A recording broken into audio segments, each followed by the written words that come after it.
корхонаи паррандапарварии Чептура дар ноҳияи шаҳри Нав 30 соли қабл 1,5 миллион мурғ парвариш ва дар як шабона рӯз беш аз 1 миллион дона тухм тавлид мекард. баъд аз соли 1991 ба далели гаронии хӯроки воридотии мурғ ва фановариҳои нав ин корхона тақрибан аз фаъолият монд. ба имдоди сармоягузорони хусусӣ ҳиссаи каме аз ин корхонаро тавонистанд фаъол кунанд. чанд сол қабл раҳбарияти корхона 3 мурғхонаро ба соҳибкорон ба иҷора дод.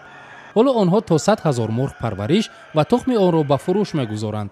аммо барои соҳибкорон пеш бурдани ин навъи тиҷорат сангин аст. соҳибкорҳое ҳастанд ки мисол хоҷагои деҳқонӣ фермерӣ ҳастанд ки 5000 10000 7000 мисол 2000 мурғ мекунанд 500 сар мурғ мекунанд. ино қобилияти ӯро надоранд ки рафта аз дигар давлатҳо хӯрок ё доруворӣ ё дигар чиз буранд. ин мушкили танҳо корхонаи Чептура нест, балки ҳудуди 100 корхонаи бузургу кӯчаки паррандапарварӣ дар Тоҷикистон бо ин мушкил рӯбарӯ ҳастанд. ҳукумат тасмим гирифтааст соҳаи паррандапарвариро аз андози изофӣ ва боҷи гумрукӣ воридотӣ озод кунад. албатта ба пешрафти соҳа кӯмаки нағз мерасонад. мана чӣ хеле шумо мушоҳида кардед, аксарияти воситаҳои мана дохили мурғхонаҳои мо аз давраи собиқ шӯравӣ боқӣ мондаанд. технологияи муосире ки ҳозир ҳаст, агар оя ворид намоянд, соҳибкоро боз албатта истеҳсоли маҳсулот зиёд мешавад.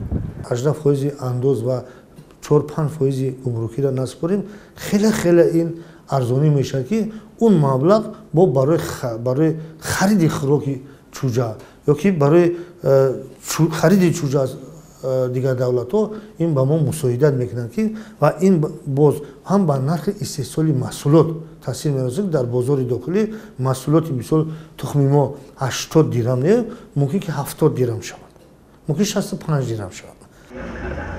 тасмими ихтисоси имтиёзҳо ба соҳаи паррандапарварӣ баъд аз манъи воридоти гӯшти мурғи пасtsифат ба Тоҷикистон гирифта шуд.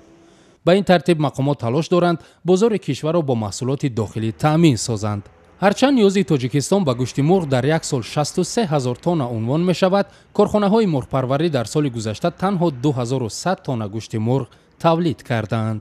имрӯз аз тамоми имкониятҳо мо бо мутахассисо ва корхонаҳои паррандапарварӣ истифода бурдистем ки мо аллакай дар соли 2018 ақаллан ба 20% таъмини аҳолӣ бо гӯшти парранда машғул шавем.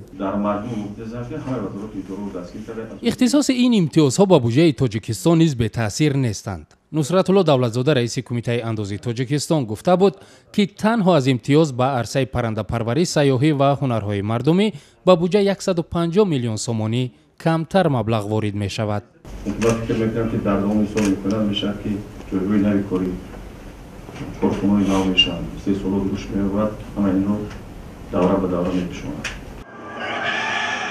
паррандапарварон изҳори умедворӣ мекунанд ки бо ихтисоси имтиёзҳо фаъолияти онҳо бештар судовар ва тавлидоташон барои сокинон арзонтар мешавад.